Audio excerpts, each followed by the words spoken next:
જય માતાજી મિત્રો, મારું નામ છે દયા અને તમે જોઈ રહ્યા છો રાજ બ્લોગ ચેનલ પર પહેલી વાર આવ્યો તો લાઈક અને સબસ્ક્રાઇબ કરતો રહેજો. જો મિત્રો, મારી મમ્મી રોટલી વણે છે. કા મમ્મી? હા, એવડા ઉતારવા જવાનું છે મિત્રો. આજ પહેલી વાર એવડા ઉતારવા જઈ છે. કા મમ્મી?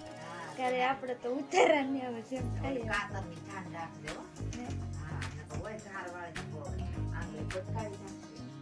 તો ધ્યાન રાખવું જોઈએ ને. ગીતા ફી શીખવાડશે. શાક ગરમ થઈ જશે. ગરમ ઘી સોપનું ખાવાનું છે. તો મિત્રો, મારા પપ્પા પાણી વાળતા થઈ ત્યારમાં આમ ગયા છે એટલે હું આવી છું પાણી વાળવા. જો મિત્રો, આમાં ઘઉંમાં પાણી જાય છે. મિત્રો જો આ પુગેના ધવાડા નીકળે છે. મિત્રો આમ જો દેખાડે. તો મિત્રો, આ દાળનું પાણી છે એટલે અત્યારમાં ગરમ હોય. તો મિત્રો, અમે જાય છીએ મૂલે એવડા ઉતારવા. અને જો મિત્રો તુલસી આગળ બન્યા રહેજો મિત્રો. જો સિલુબેન હલાવે છે ને જો મિત્રો એવડા છે કાશીલુબેન સારે. તો મિત્રો, અમે એવડા ઉતારવા આવ્યા છીએ મૂલે.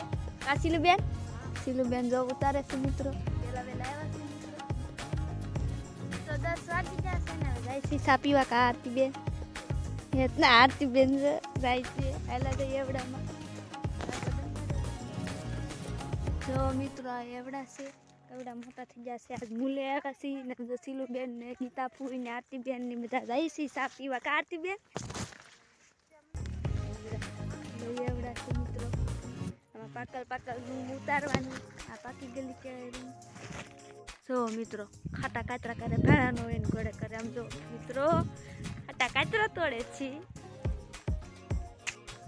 તો મિત્રો, એવડા ઉતારાઈ ગયા છે. હવે જાય છે મેનવી વીણવા.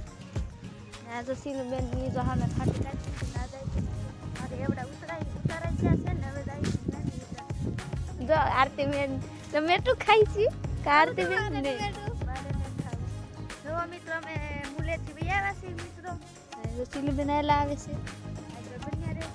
તો મિત્રો, અત્યારે અમે ખેહી છીએ અરોડા માંડવીના ને સવારે જથા મૂલે એવડા ઉતારવા મિત્રો. ને અહીંયા જો કાજીબેન અરોડા ખેહે છે. કા કાજીબેન? હા, અહીંયા બ્લોગ પૂરો થાય છે મિત્રો.